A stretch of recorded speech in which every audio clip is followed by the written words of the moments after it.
recording. Thank you. So today we're going to be talking about working with clients with criminal records and just a few housekeeping things. So feel free to ask questions or comment in the chat. Michelle and Bila, I'll let you decide how you want to take questions, if you're going to pause or take questions as we go. So when it's your turn, we'll let you decide how you want that. But we are going to keep everybody muted until there's officially time to ask questions or you've been granted permission, just to like minimize the chaos. Just a few things about training norms and agreements. These are pretty basic. So respect the trainers, respect the attendees. So you may not agree with everything or have questions, or it might bring up feelings. That's okay, but we're just asking folks to really act with respect.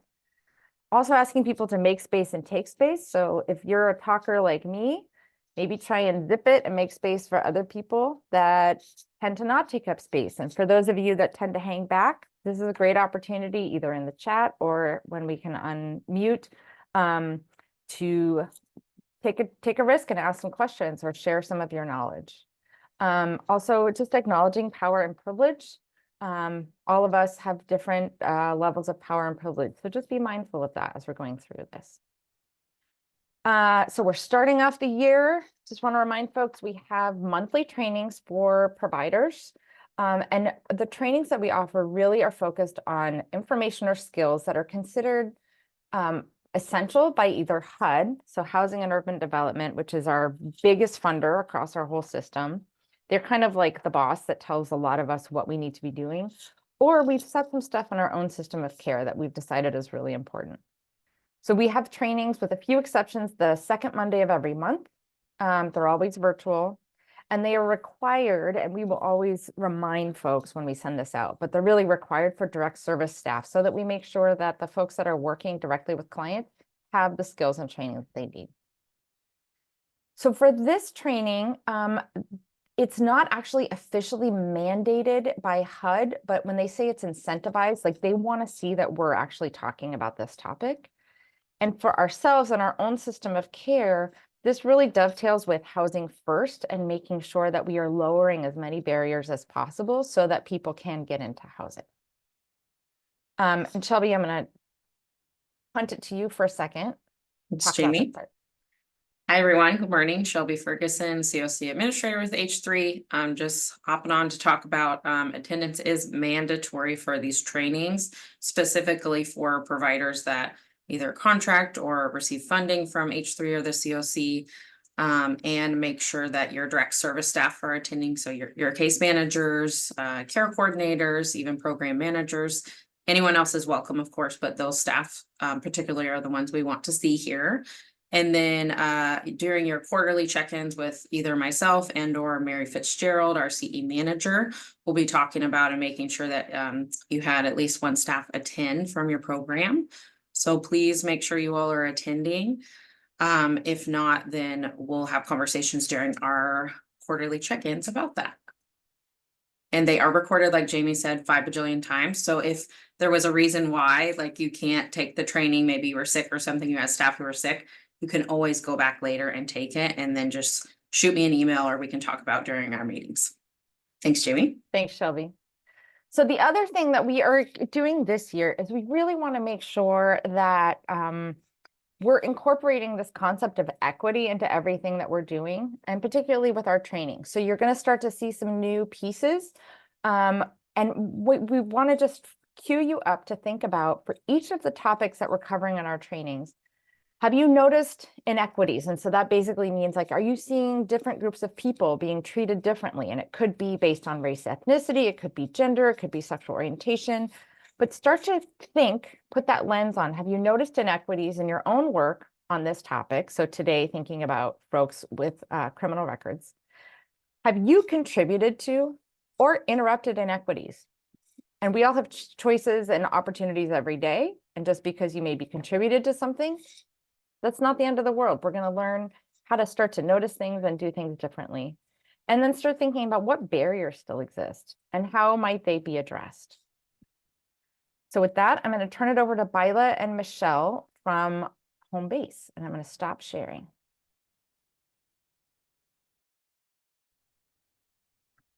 Great, thanks, Jamie.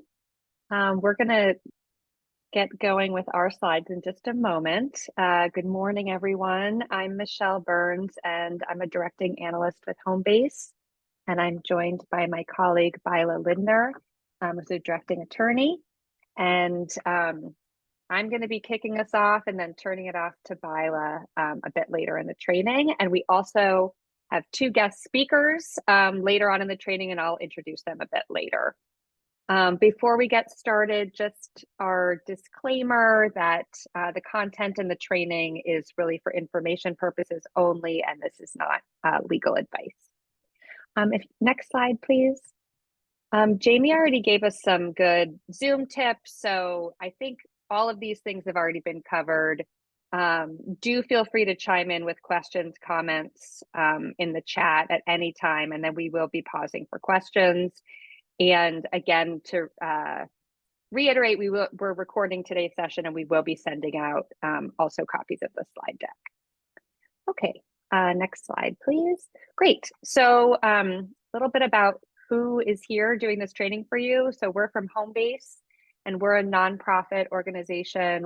Our mission is to build community capacity to end homelessness, reduce poverty, and to foster thriving, inclusive communities. Byla and I work as part of the Criminal Legal System Initiative within Homebase, and that's in that program, we seek to improve outcomes for those impacted by the criminal legal system, decrease system involvement through housing solutions, improve public safety outcomes, and reduce the strain on public resources. And we're really happy to be here today doing this training with you all. And we're going to be looking specifically at serving clients who have criminal records. What we're going to do now is just something that we do at the beginning of all the Council on Homelessness meetings and CoC trainings, which, Byla, do you mind just launching the first poll? And we're going to just be asking folks who is in the room today. We're going to be asking you two questions, one about lived experience of homelessness, and secondly, about your racial identity. Totally optional to answer or not. It just gives us a sense of who's participating in the training today. Just going to pause for a moment.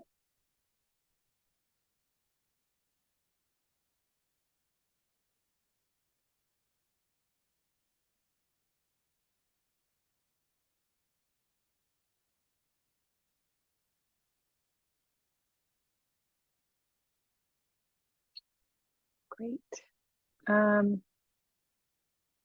going to give it a couple more seconds.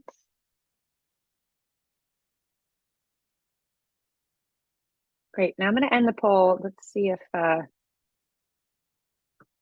can share these results with you all. Can you see those? I always have the mystery of Zoom. But what we're seeing is we have about a third of the folks in the room who have lived experience of homelessness, either more recently or more than 7 years ago. And we have quite a racially diverse group of participants here. So I really would like to thank you all for sharing that information and for being here today. Okay, what I'm going to do now is talk about what we're going to be covering today. We're going to be talking about the intersectional nature of housing, homelessness, race, and the criminal legal system. We will be identifying what criminal records can and can't tell you, and we'll also be learning new ways to recognize and minimize housing barriers for clients with past convictions. We might be identifying questions that we can't answer here. We may share relevant life or work experiences in the chat or out loud, and we can definitely disagree productively. We won't be pretending that the work is easy. We won't necessarily be identifying, new housing resources. Again, point one, the work is not easy. We won't be providing legal advice. We won't be able to finish the conversation today, and we won't come to conclusions or solutions, but we are going to be working productively together to try to improve services for people who have criminal records. Let's talk about what what the agenda is for today. If you could go to the next slide, please. I'm going to start off by talking about why we talk about criminal records, looking at some equity data, and then also what criminal records can and can't tell us. And then I'm going to turn it over to Byla, who's going to be doing a deeper dive into fair housing law. And then lastly, we will be offering a case study and case conferencing from our guest presenters. So we're going to do one more poll before we jump into the content. Byla, if you don't mind launching that one. And basically, we would like to hear from you about how prepared you all feel in supporting your clients with criminal records to obtain and sustain housing. And the way we're going to be asking is basically on a scale of 1 to 5, 1 being not feeling that prepared and 5 feeling very prepared. Okay, so that you should all be seeing that poll now. Great. Again, 5 is extremely prepared, 1 is not at all prepared.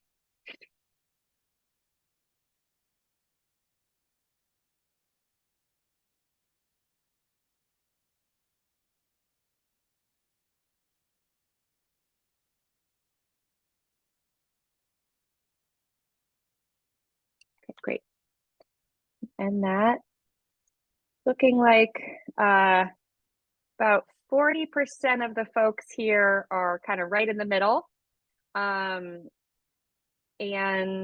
only about 12% feeling super prepared, 24% in the 4 and 5 range. So that's helpful. So we have definitely more folks in the 1 to 3 range than in the 4 to 5 range. So that's good to know. And oh, sorry if I did not share that. Now, hopefully you can see what I'm talking about. So again, the majority and the kind of less prepared to middle prepared in terms of supporting clients in this way. So thanks for sharing, everyone. Okay, so now let's talk about why we're talking about criminal records, why it's important. There's really 3 major reasons why we're going to be talking about this. Number 1, criminal records matter when we consider broader equity issues. 2, they create barriers to finding and sustaining stable housing. And 3, understanding criminal records also helps us serve our clients better. Let's go into that in a little bit more detail now. If you go to the next slide, please. So the first reason is that criminal records matter when we consider equity. We do have a number of detailed slides on equity with national, state, and local data. We're going to be sending out the slides to everyone who registered after the training, and they're going to have data again at national, state, and local levels. Today, I really want to focus specifically on the local data because that definitely feels the most relevant. So you'll see there's this slide, which I'm not going to go into a great detail, talks about the disproportionate impact of homelessness for people with criminal records. If you could go to the next slide. We have some, yeah, great, you can skip that. Yeah, so we have both. This is again some national statistics, and you could go to the next one, Byla. And this is some California numbers, but I wanted to again really drill down into the Contra Costa numbers. So if you could go to the next slide, please. So Contra Costa does reflect a lot of the same issues that we are seeing both statewide and nationally. What we see is that Black people in Contra Costa County comprise 9% of the general population, but they're 39% of the population experiencing homelessness in the county and 40% of the jail population in the county. So clearly, when we're talking about equity and we're talking about needing to have better solutions, this has got to be really at the forefront of our conversation. Another piece of local data that is relevant is looking at AB 109 participants. So through AB 109, Contra Costa County provides emergency shelter for people who exit the criminal legal system. And this shows some specific data about where those shelter participants are exiting to. So what you can see here is that 29% are going to temporary shelters, 27% to an unsheltered setting. So more than a quarter of the folks exiting the shelters are going into an unsheltered situation, which is very noteworthy. 14% to another institution, which could be, for example, a hospital, 13% to another shelter, and only 10% are going to permanent housing from the AB 109 shelter placement. And so as you can see, these exit destinations are pretty stark and worth noting. And thank you, Jamie. Yes, in terms of the disparity data, definitely want to reiterate what Jamie is saying, that this is not a reflection of individual failures. It is really a reflection of systemic racism, institutional racism, and that is also why it is so important that we continue to do the work that you all are doing. The second reason we talk about criminal records is that they create barriers to finding and sustaining stable housing. So if you go to the next slide, just want to touch on collateral consequences, because convictions carry not just immediate consequences for the person who is incarcerated, but long-term consequences for the broader community. And when we talk about collateral consequences, these really refer to the effects that follow a person after they've been released from jail or prison and are built into our laws and our regulations. And there are also long-term consequences that are not part of laws or regulations, but continue to have significant impacts on individuals and communities. And these can directly involve housing or be one step removed. So these can include, the type of business you can own, or the license you obtain, or the job you can get, or your right to vote. And even if they don't have an immediate direct housing impact, they do obviously have significant consequences on a person's ability to obtain and maintain stable housing. And some of the collateral consequences do relate directly to specific laws and regulations that affect housing, such as HUD's rule that public housing authorities conduct mandatory screenings of people who have been convicted of methamphetamine production, or people on the lifetime 290 sex offense registry. So those are some examples. Let's go to the next slide, please. And would like to hear from all of you. We have a nice big group today from a number of different organizations, but would like to hear from you all in the chat, or what kinds of barriers are experienced by your clients who have been impacted by the criminal legal system? What are you seeing as some of the primary challenges and barriers? And if folks want to put that in, I'll pause for a moment and then start reading them out loud. Okay, so I'm seeing housing and employment, low wages, lack of job opportunities, employment, again, yep, the 290 registry, entitlement issues, clients on felony probation finding employment, yep. So I'm really seeing employment as a huge issue, folks who are undocumented, lack of education. Yep. Great. Suspended license, benefits. Yep. Housing, specifically judgment from prospective landlords. Yes, that is a really big issue. Well, I'm really seeing a lot of common things here around employment and housing access. I'm also seeing mental health and substance use disorders. So, yep. Yes, very, very challenging. Thank you, everyone. Keep putting those in there. That's really helpful. Great. If you go to the next slide, please. I want to just take another moment to talk about the scope of impact of collateral consequences. So I just think these numbers are really startling when you consider that every year over 600,000 people enter prison and 10.6 million people enter jail. And those numbers don't include their families, their coworkers, their children, their communities that are impacted, considerations What happens when a person is incarcerated? What happens to their car that gets impounded? What happens about the rent that doesn't get paid? So just thinking about each of those numbers as a person with so many other connections in the community. 67% of people held by jails have not been convicted of any crime. So again, the majority of people in jail have not been convicted of a crime. So someone can be arrested, detained, and released, but during their detention, these additional collateral consequences can begin to pile up. If you have someone who's been experiencing homelessness and have been living in their vehicle, while being detained in jail, their vehicle could be impounded. And when they're released, whether or not they were convicted, their place of residence has disappeared. Technical violations are the main reason for incarceration of people on probation or parole. And so technical violations are extra rules that people on probation or parole need to follow. Sometimes that's also called community supervision requirements. And these are non-criminal violations and could be something like not checking in with a parole or probation officer, or not completing a counseling program that was mandated by the court.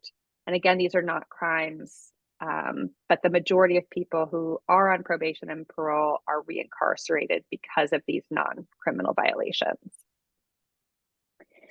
Let's go to the next slide, please.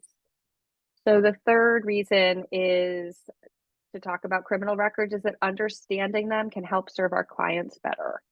I'd like to take a moment to hear from you all about how you all use some of this criminal record information within your organizations. So if you can, Violet, if you don't mind doing that poll, and then you all can check your response. Let me know if you guys need help. Oh, great. Great. There you go. Thank you. So we're asking again, how does your organization or agency use criminal history or record information, criminal record information? I'm just going to pause for a moment.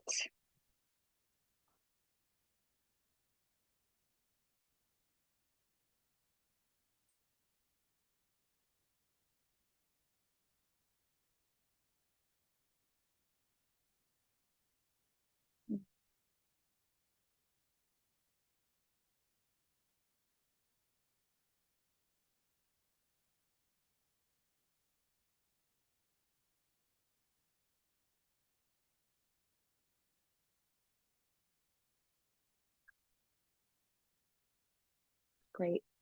Okay. So what I'm seeing here, I'm going to share the results with you all. See folks using it for eligibility screening, housing placements, referrals to community resources, and case management plans. So I think that's something noteworthy, and something we're going to be talking about a little bit more later is around really also making sure that when providing services that criminal records are not used to screen people out. I also want to say I really appreciate in the chat, I'm seeing an observation about the use of the word client, and instead, hearing that mentioned, most of our staff are formerly unhoused and many have past convictions. They are my colleagues and coworkers. Thank you very much for raising that up. I think that is a really valid point. And I will make note of that and be conscious of the language that I'm using. Violet, if you could go to the next slide, we're going to talk about what we can't learn by looking at criminal records and what we can. So what we cannot do is necessarily see what the final outcome was.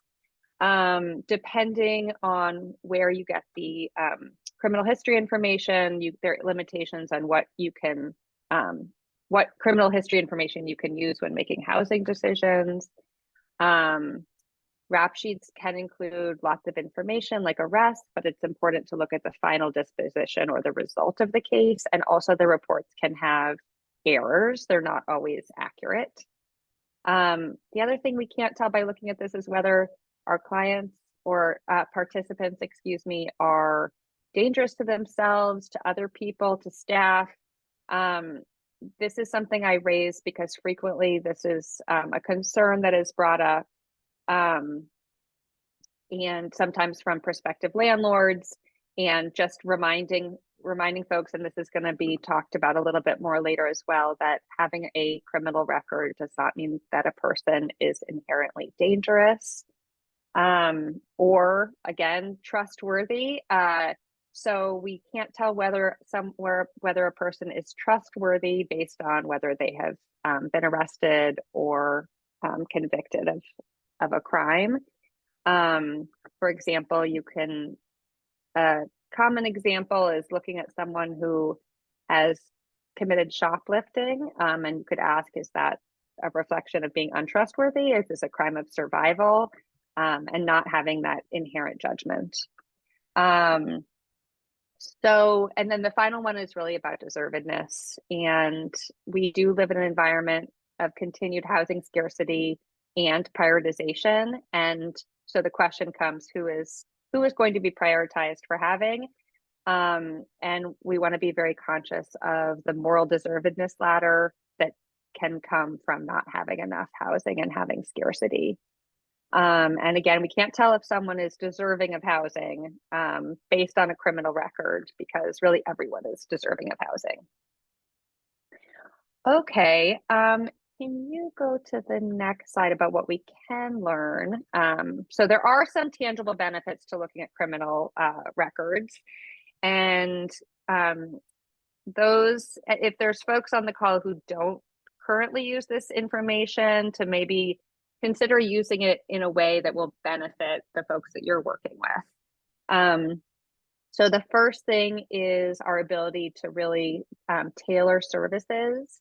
So for example, there's record expungement services, and there are mechanisms to be re-tiered on the sex offense registry. And those are examples of things that can be really beneficial to reducing barriers to housing. Secondly is the ability to understand the whole client. And so making sure that, not the whole client, the whole person, making sure that people have a sense of belonging and community with service providers, with coworkers, and other people with lived experience.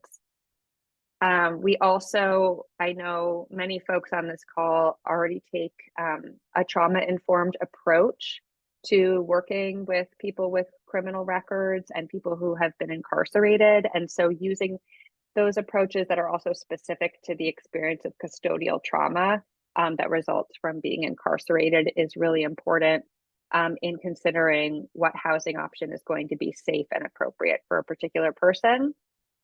And then lastly, making sure that housing options and housing supports are aligned with any sort of community supervision requirements. And again, those are the requirements placed by probation or parole. So someone with a criminal record who has those specific additional requirements are going to need to have those in mind when looking for housing. I'm going to pause for a moment and see if folks have any questions. I'm scanning the chat really quickly, but want to see if anyone has any questions before we move on. And folks, you're welcome to put it in the chat. Yeah. There's one question that's knowing, what platform are criminal records available to case managers? Is there a standard way that people can get this information? That is a good question. And that's actually going to be one of the things we're going to be talking a little bit about during the case study. Because it's not always one specific way. It does take some digging around. And there's another question. What did you say about re-tiering those participants who are on the registry? Is it possible to do so? Any recent change? Yes. I'm going to ask Bila, are you able to answer the re-tiering question?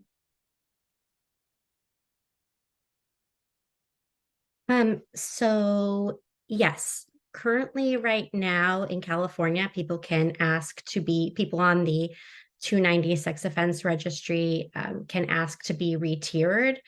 I believe the best way to go about that would be to contact the Contra Costa County Public Defender's Office to learn more about that process and how it works in your county. But yes, it is possible for people to petition to be re-tiered.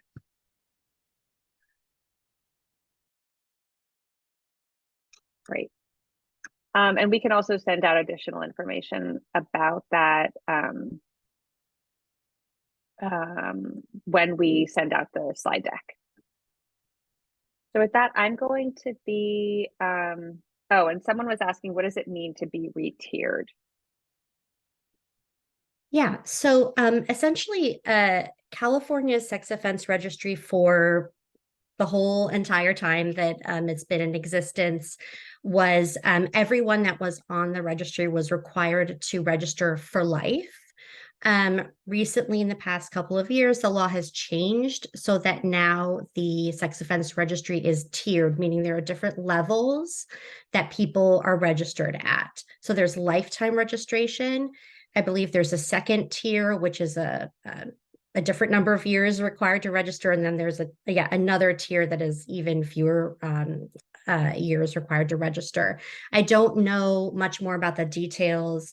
Perhaps it looks like Zach in the chat might have some more particular information about that. But again, we recommend that you reach out to the public defender's office to get specific information. But essentially what it means is that people can reclassify themselves potentially from being required to register for their lifetime to potentially fewer years, meaning they can then get off the registry sooner. And then also they would be eligible potentially, depending on what your local public housing authorities rules are, for certain HUD funded programs like Section 8, if they're not required to register for life on the sex offense registry anymore. So I don't want to get too into the weeds, but basically anyone who's on the sex offense registry, I think, should be looking into the possibility of being re-tiered. Not everyone is going to be able to get off the sort of lifetime registrant list, but it's certainly, I think, worth looking into. Yeah. Bila. Okay. Okay, I'm now going to turn it over to Bila to take the next part of the content. Okay. So now we're going to talk about some of the laws about how housing providers in California can and cannot use criminal histories to make decisions about who to house.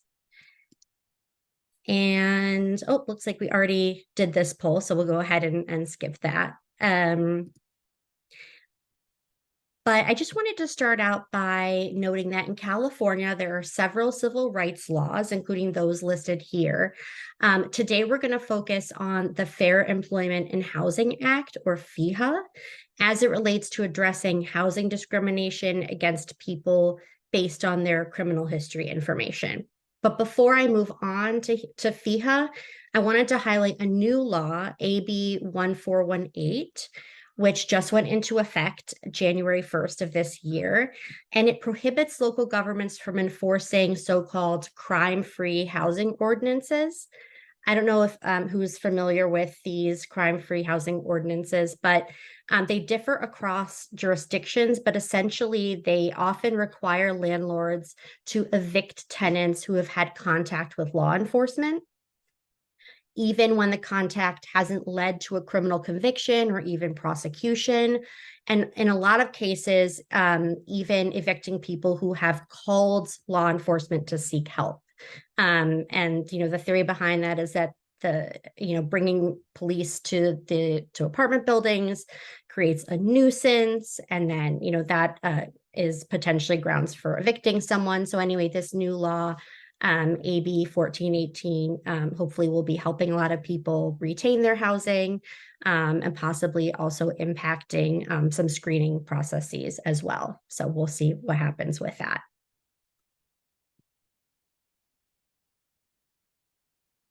All right.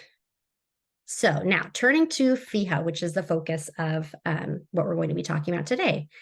So FEHA applies to all of the different types of housing listed here. I'm not going to go through all of these different types of housing, but you'll see that it applies to private housing, such as single-family homes, multifamily homes, and apartments, as well as transitional housing, supportive housing, residential hotels and motels, and shelters.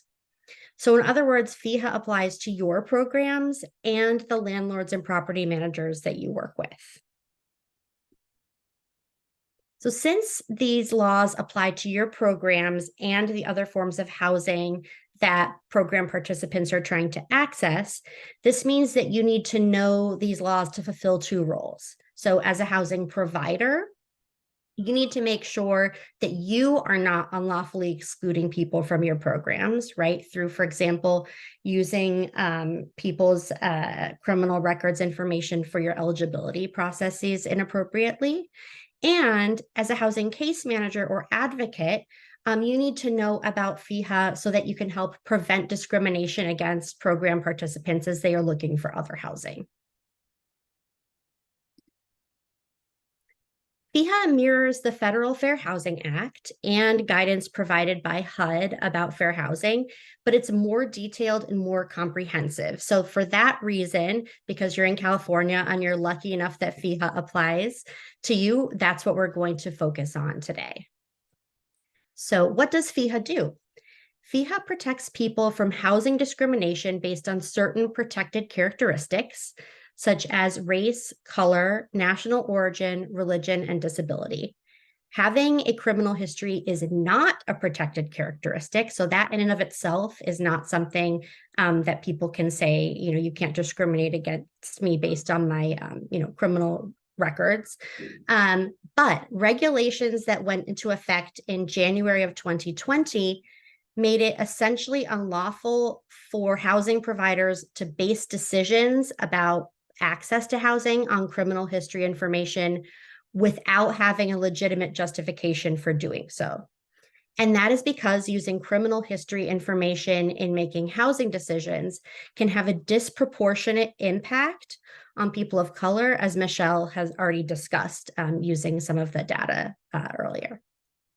So what do I mean by criminal history information? I'm talking about arrests, convictions, information that someone was questioned by law enforcement, or any other records of outcomes in criminal court cases. So it's a very broad category. FEHA works by setting limits on how housing providers can consider criminal history information.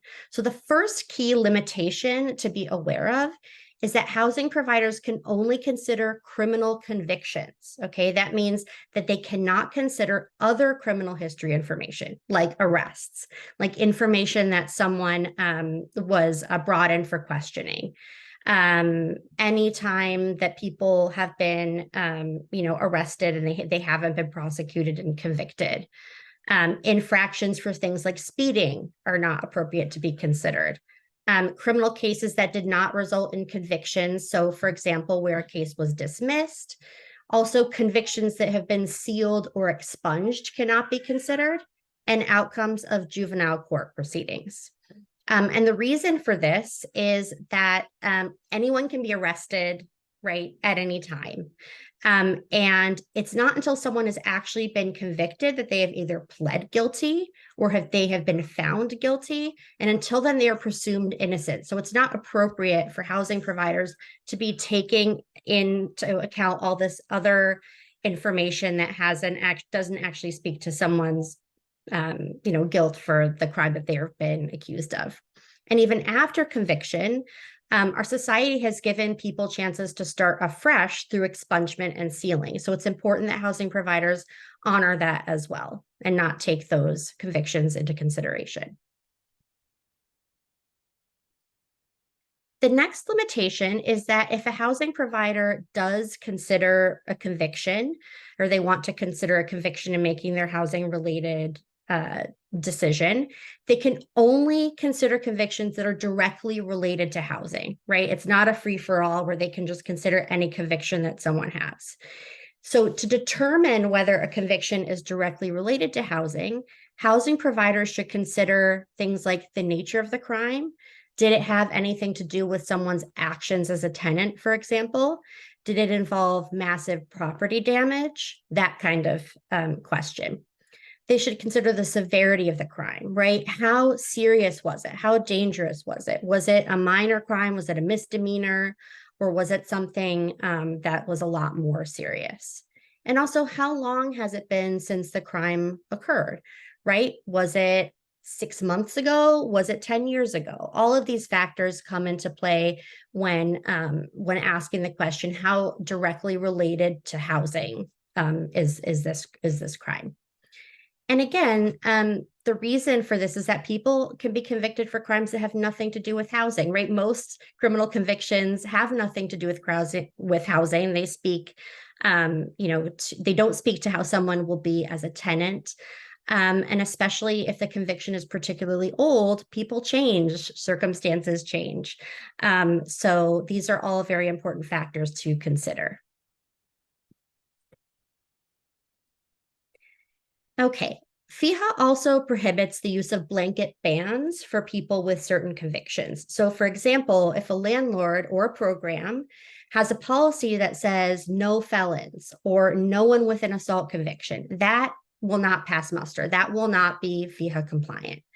And again, that's because these blanket bans are not taking into account individual assessments of things like how long ago the crime occurred, the severity of the crime, and whether the crime was related at all to housing. It's not individual, it's just a blanket ban. So again, blanket bans are not going to be lawful.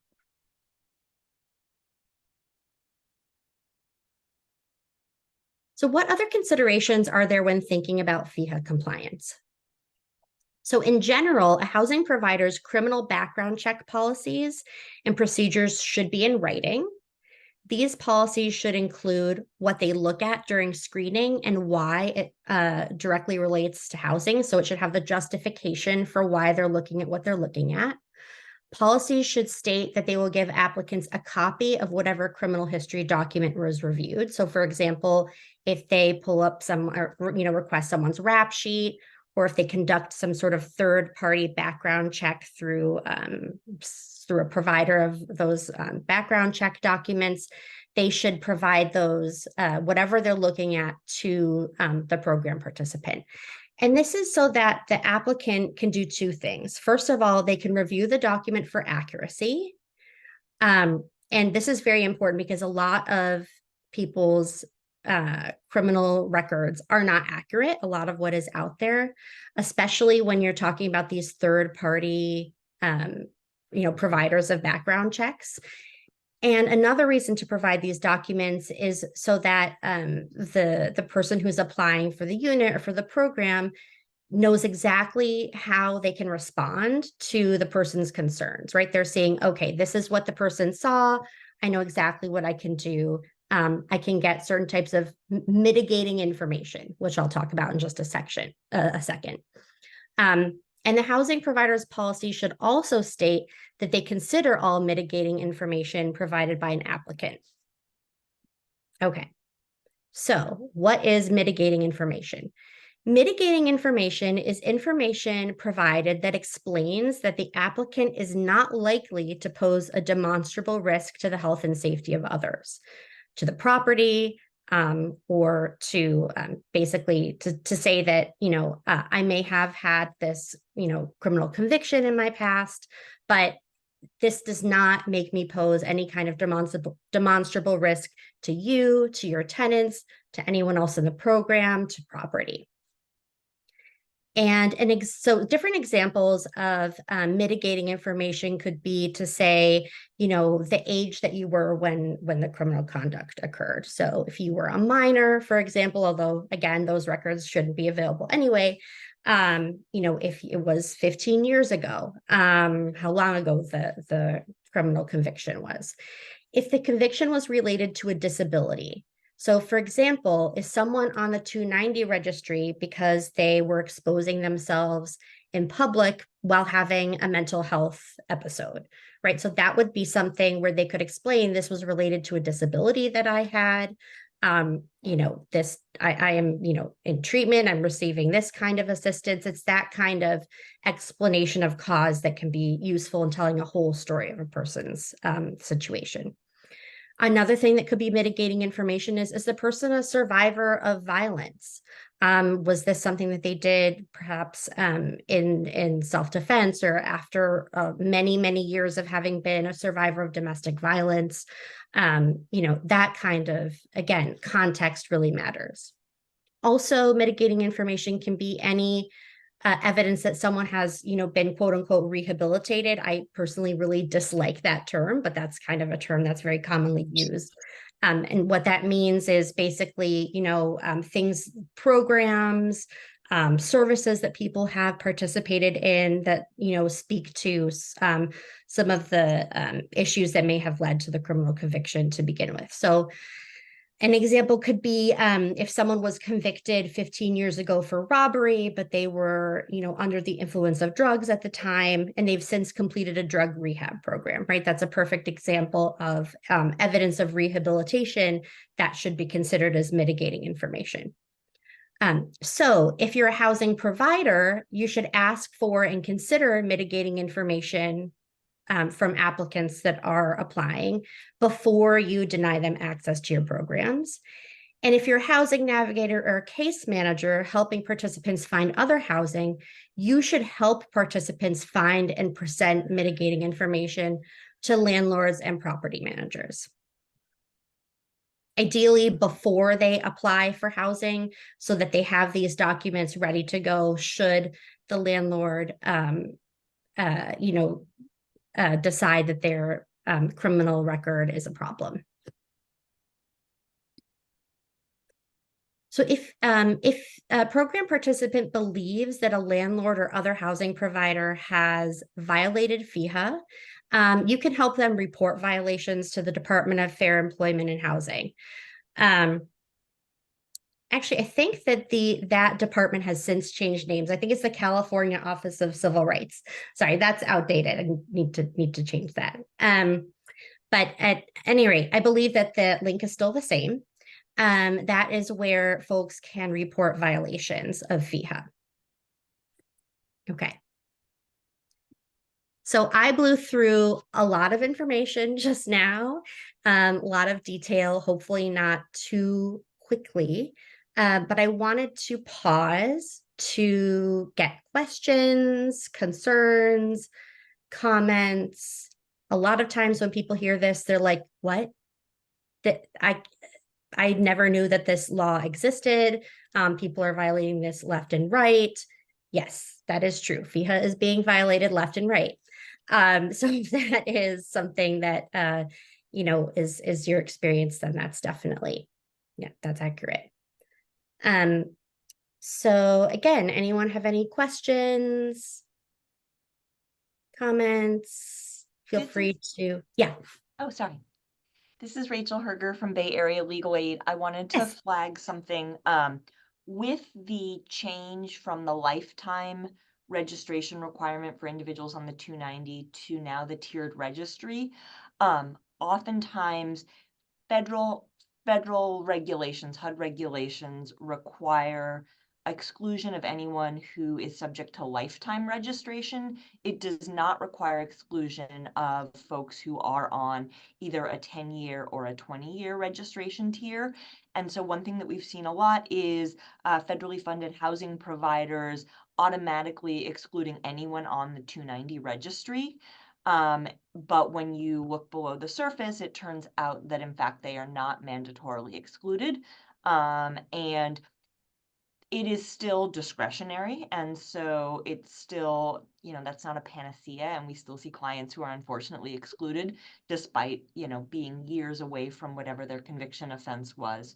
But just something to look out for any clients who are being automatically excluded based on registration status. Yeah. Yes, absolutely right. So the federal regulations, HUD only requires that, and again, this is only for certain types of HUD funded housing. So for example, for Section 8 and public housing, HUD will only require public housing authorities to screen out people who are required to register for life. HUD does not require anyone to be excluded for if they're required to register for less than life. So again, yes, that is exactly why this retiering is so important for access to those types of programs. I would also like to note that the CoC program has absolutely no bars on people who are required to register. There is nothing in the CoC program interim rule that requires programs to exclude people on the sex offense registry.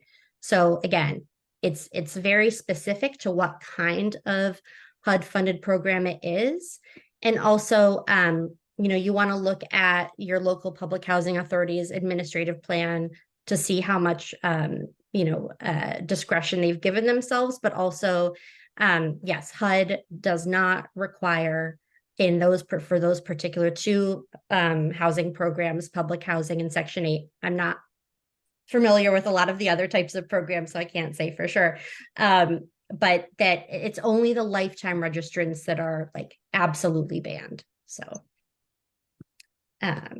looks like there are a couple of other questions. So what are you to do if the client is not forthcoming about this information or wants you to know?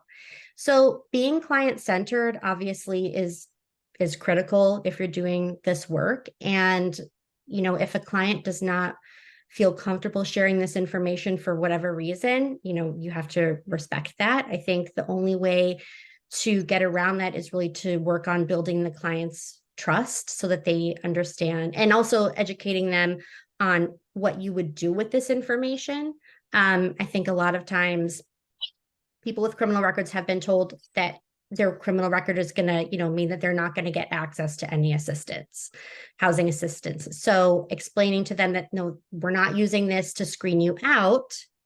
We need this information so that we can help you find housing and help you prepare for, instances where others might screen you out, I think is really important. Explaining how you're going to use the information, why you need the information, and then again, respecting the client's desire, if they wish to keep that information private. I think key. How do you have private landlords to take all of this? So I think that the question, I think private landlords, so they have to comply with the law, right? They have to comply with FEHA. The question is who's going to enforce the law? That's really sort of the rub. And that's why I think it's really important for people to be reporting these violations to the California Department of Civil Rights. Because they're the ones who would be doing the investigation and penalizing the landlords and potentially suing them. But again, recognizing that there are laws that are on the books, right? There are rights that are on the books, but they have to be enforceable and someone has to enforce them. So you raise a good point about, okay, yes, there's this law, but what does it really mean for private landlords? And I think, it's all about how you enforce the law. So again, reporting those violations, I think, is the important first step. Okay. Just seeing if there are other questions. Yeah, so I don't know. So answering Aaron's question. So can you explain what an outcome of reporting FEHA violations would be and the length of time it takes to get the outcome once a report has been made? I have had clients refuse to make or follow through with reporting violations due to their immediate circumstances and fear of becoming or continuing homelessness during the process. That's a really, really, that's a really good question. I don't know how long it takes to investigate these complaints. And I don't know how long it takes for the outcomes. And that's a real concern, that, this is not an immediate solution. This is really a long-term trying to correct the system, I think, as a whole. when you make these complaints. But I think that the more landlords and providers know that people are aware of their FEHA rights and that they know how to report violations, hopefully the more people will be inclined to comply.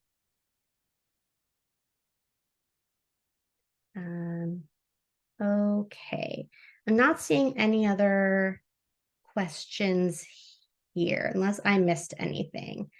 Does anyone else have questions? Anything? Feel free if you would rather come off mute to ask questions, that's also fine.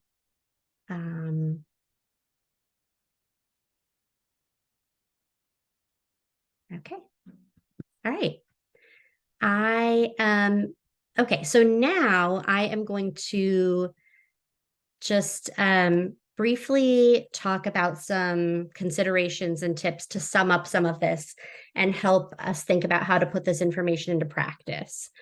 So again, this is some sort of practical information about what you can do to address barriers and increase housing access for people impacted by the criminal legal system. Yes, and we are going to just respond to a question in the chat. I think if you're asking for our email for future questions, we're going to definitely share our email so you can reach out with future questions. Yeah. Okay. Sorry, I don't know if you can hear a baby crying in the background, but I have a 4-month-old who's not napping. Okay, so all right, tips to reduce conviction-related housing barriers. So these are different tips you can avail yourself of to help program participants. So you can help program participants review their records so they can request their records themselves. You can go through with them to check for accuracy, identify things, identify convictions that might cause issues if they were to come up in a background check. You can also work with them to develop a targeted plan to address barriers. So thinking in advance, a lot of this is anticipating what could come up, what problems could arise during a background check. So what might come up, what would help with that, learning about the specific re-entry programs in your area and other resources that are available to help people. And you also may want to refer the program participant who you're working with to legal services for record clearance or other legal help. And here we have some information about the Contra Costa Public Defender's Clean Slate program. And I know we have some legal services providers in the chat. Rachel, thank you so much for sharing that. Bay Area Legal Aid can also assist clients to review their record, correct any errors, and assist with record clearance. That's fantastic. That's really great. Okay. So you also obviously are going to want to understand FEHA restrictions on how folks' criminal housing history can and cannot be used. So again, the main 3 things are housing providers cannot have blanket bans. They can only consider convictions, and those convictions must be directly related to housing. And also rethinking document readiness. I know a lot of folks, obviously you want to have your IDs ready. You want to have documentation of any, financial resources that you have to pay your rent, et cetera, income. But also just maybe adding to your document readiness plan, obtaining those mitigation documents, right? The stuff that helps explain that someone's conviction does not mean that they're going to pose a threat to anyone.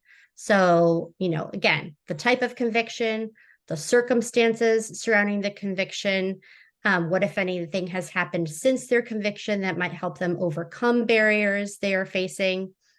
For example, have they been pursuing an education, involved in their community, any services they have completed? You can also get letters from support systems, people who are involved in their life, who can also speak to the fact that, that they would be a good tenant, et cetera, or that that person will also be available for ongoing support to the program participant should any issues arise. And you can also work with folks to try to help them reframe their story for landlords and property managers, right? Making sure that they're not hiding information or providing false information, but rather highlighting their strengths, explaining what makes them a good tenant, and basically, helping build confidence to talk about their history and to answer some of those hard questions that might come up with landlords. Okay. All right. Any more questions on this particular topic?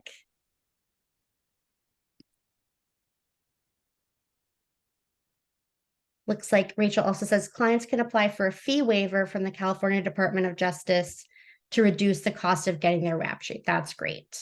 Awesome. So much valuable information shared in the chat. Thank you so much for that. Okay. Well, if there are no questions at this moment, I'm going to turn it back over to Michelle. And I will also just pop our email address in the chat. And also it will be in the slides when they go out. But you can always email us with questions that you have in the future.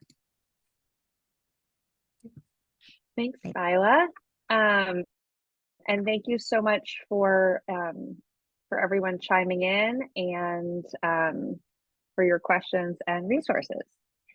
So the next part here is we have two guest speakers today, which I'm really excited about. We have Nicole Green, who is the Reentry Transition Specialist through the Contra Costa County Office of Education Game Plan for Success. That is a long title. And also Susanna Vigil, who is the Reentry Program Manager for Shelter Inc. And I am so excited to welcome Nicole and Susanna here for our case study today.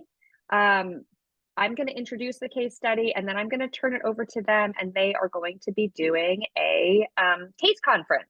And yes, Nicole is also on the Council on Homelessness, which is great, and just really appreciative of these two folks being here today. So the basic case study, if you go to the next slide, is we have, in this case, Nicole has identified a client who is being released from county jail who needs housing support. This is Mr. Smith. And he is a middle-aged male that being released from county jail, he's required to register under the Penal Code 290 for a sex offense conviction. He is currently experiencing homelessness and is required to find housing and report an address to his parole officer within 72 hours. So what I'm going to do now is turn it over to Nicole and Susanna. They are going to conduct a case conference, and we are going to be able to observe them doing this.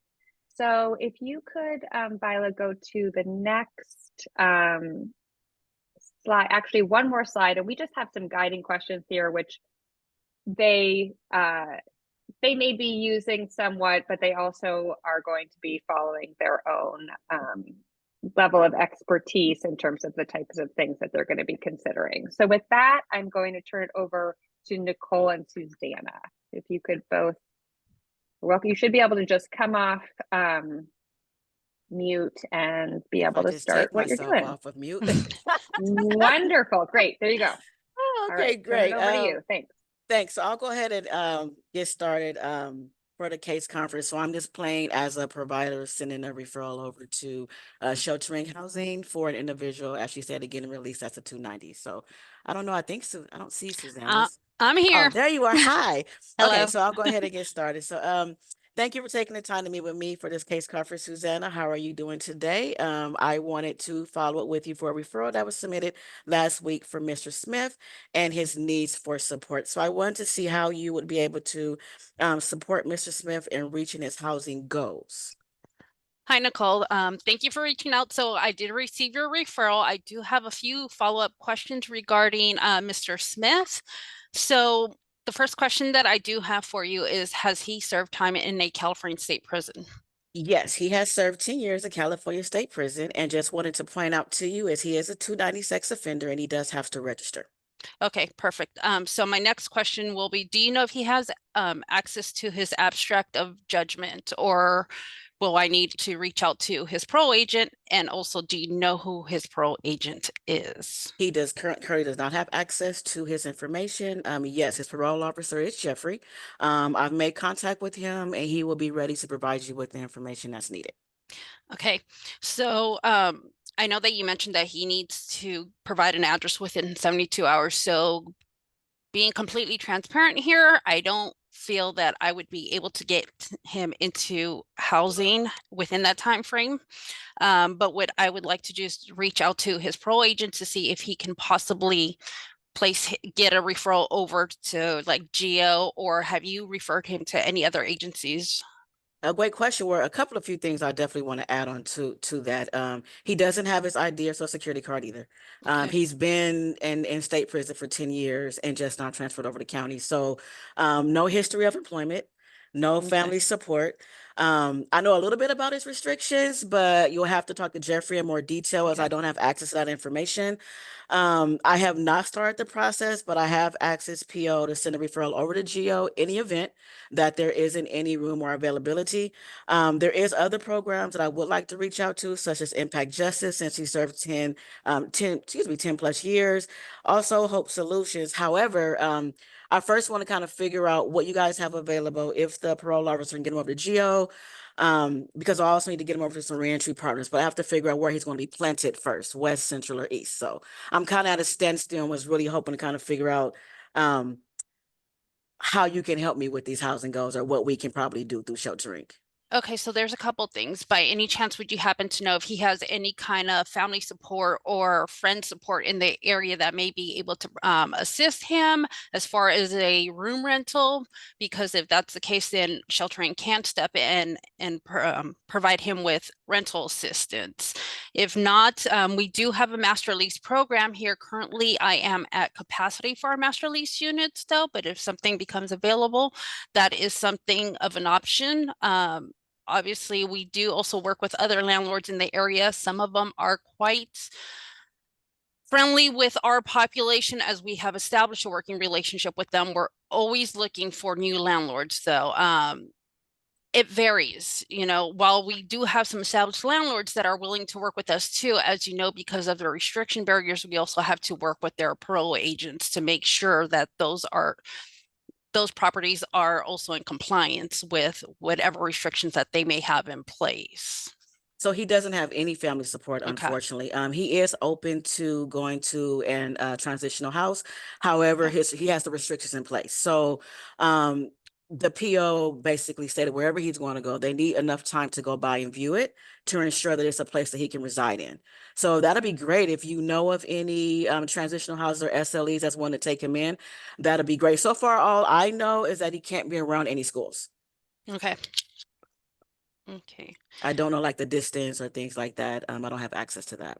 Okay, so unfortunately with my program, we do not do transitional housing, but that does not mean we couldn't, if he were to go into a facility, work with GEO short term, just to kind of get him to that next step, then we can go ahead and start working with him afterwards, what his next step would be, whether that's master lease, whether that's finding him an apartment of his own. But then we would also want to make sure that we're looking at his employment. So making sure that he's getting referrals out to the necessary agencies, whether it's Rubicon, Goodwill, things of that nature. Have you started that process as well? No, because I'm first need to figure out exactly where he's going to be planted within the county. So once I can determine where he would actually reside for his housing, then at that point I can reach out to the proper agency. So just trying to get an idea. My best bet right now probably is hopefully if the parole officer can at least get GEO involved for their program, hopefully. If not, then I'll reach out to other providers. But when your waiting list does open and become available, what would that step and process look like for me to get him fully enrolled? So basically, we just need you to send over that referral form. Our specialist will go ahead and reach out to him.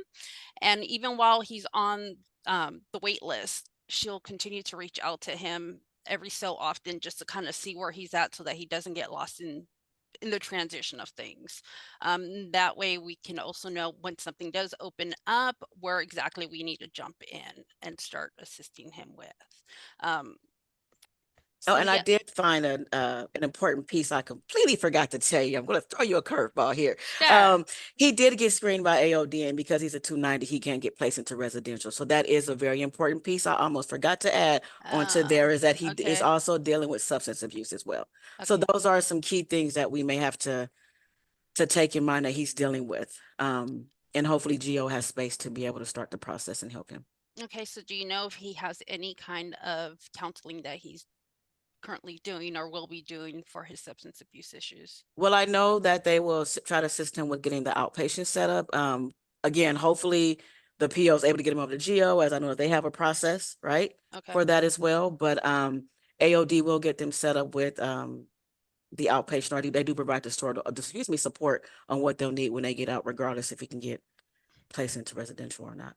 Okay, so I kind of feel that obviously back to our first step, what I want to do is reach out to his parole agent just to get verification of where he was at, what his restrictions are, and then we can definitely go from there. But and also to recommend, that a good step for him would probably be to try to get into a place like Geo, or like you said, I know you already have that referral over to Impact Justice, so that's hopefully a viable option as well too, if he cannot be placed with Geo.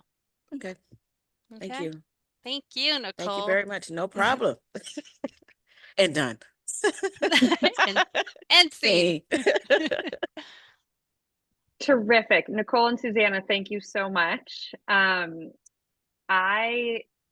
want to hear if anyone has any questions for them.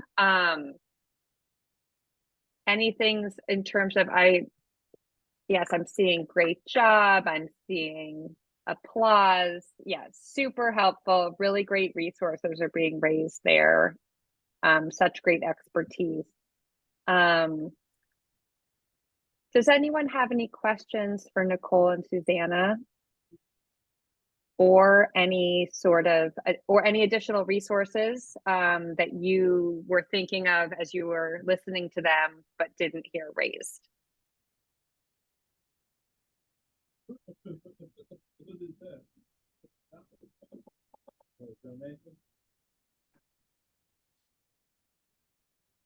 Okay, I'm not seeing any. You all hit all the top points, it sounds like. Any questions from anyone about any acronyms or anything that were used? Oh yes, question is about GEO. Nicole and Susanna, could you talk a little bit more about who GEO is and what they do? So GEO is another private CBO that works directly with CDCR. They have a program in both Solano, well, in a lot of places, but they do have a program within Contra Costa County. The referrals have to be submitted directly from the parole officer. They do have a reentry transition program where they do place our individuals into transitional housing.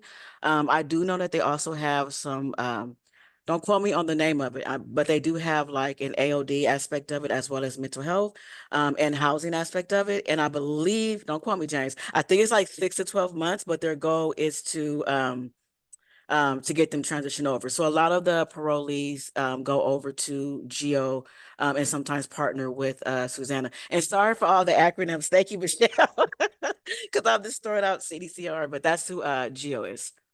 And if you need a contact, you email me, I'll send it over to you.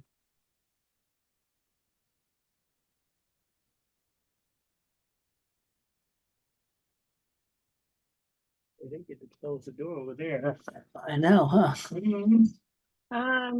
Another thing, could you all talk a little bit about the process, how you would approach any sort of re-tiering for Mr. Smith from in terms of the sex offense conviction? Susanna, do you want to take that since that's part of your sheltering program or you want me to do it? So just to clarify, is it how we figure out what their tiering is? Okay, so basically this is where we become really good friends with our parole agents over at CDCR. They can find out what that information is for us. For those individuals who are no longer on parole, we find that information out by our local law enforcement. So let's say they're here in Concord, we reach out to regular PD as they do have to register wherever it is that they're at. So they can provide our participant with that information. Thank you. Mhm. Looking to see if we've answered those questions. Great. Anyone else have questions for experts? You know what? Hi, my name is Ramona. Yeah, go ahead, Ramona. I had a client who did not disclose that information, but we had to do that background check for the Megan's Law. And I continued with the intake and everything, but he went ahead and let me have him sign the Megan's Law paper to input his name, but he never disclosed that he was on the registry. And he went ahead and I finished the intake and he went on his way, but I found did the search later and he was on the registry and I think he was the highest level. So we weren't able to consider him for our program. But I'm supposed to report that. Am I supposed to report that? Do you mean, are you supposed to report an individual that didn't tell you he was a 290? Yeah. So I'm gonna answer this two-part. Well, I'm gonna say no. And the reason for that is what I found a lot of the 290s are being told they don't have to disclose. Okay. And they may not just fully disclose up front unless you pull it and find out. So you don't have to report that unless your requirement tells you to. Okay. Okay. Thank you. Good.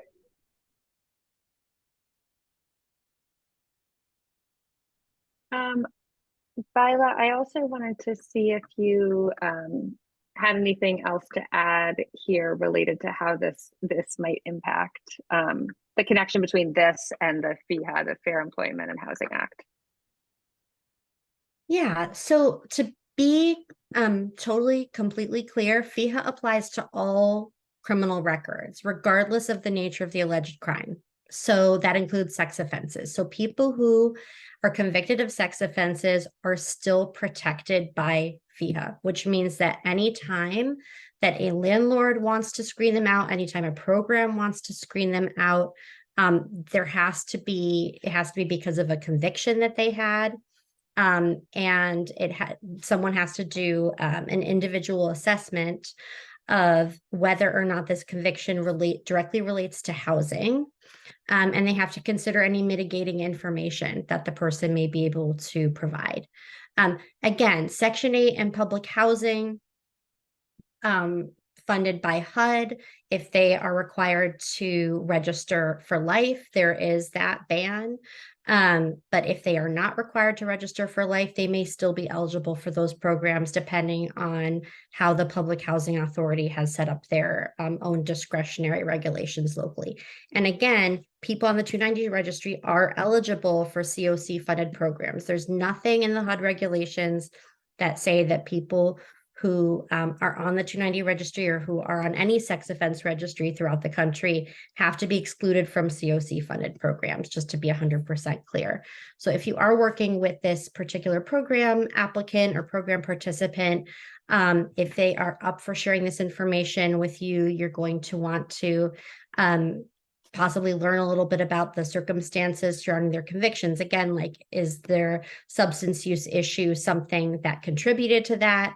How well addressed is that? What kind of mitigating information or documentation can you get? Potentially a letter from their parole officer saying that they've been compliant or that they, don't have any reason to believe that this person would pose a risk in X, Y, or Z housing. Getting letters from program providers if they are in treatment, explaining, their compliance, et cetera, if they've completed something. That kind of thing, I think, could potentially help a lot for this client. this program participant. Thanks, Paila. There's a question here about the abstract judgment. Nicole and Susanna, in this case, how would you go in this case study, how would you go about getting that information? Well, there's a couple of ways. Sometimes the participant already has it from when they were originally sentenced. We can also get this from our parole agent. As I mentioned, we do want to become friends with our agents. They do have this information usually readily available to them. If not, we don't necessarily need the abstract of judgment, but it does help with it just gives us a little background as to what their convictions are, what we're working with, and to make sure that they are eligible by having served state prison time here in California. If that is not available, there's other ways for us to determine eligibility, whether it's a 1502 form also provided from parole. And also another way that we go about it is creating an account through the CDCR website, actually. So if you're with some kind of CBO, you can prove that. You can actually request, as long as the participant knows what their CDCR number is, we just provide them with the very basic information of what that number is, our participant's name and date of birth, and then they can verify with us too what some of those charges are, and that will also help us with their eligibility. Thank you. Let's see. Yes, and thank you, Bila, for putting that additional resource in the chat as well. Any other questions right now?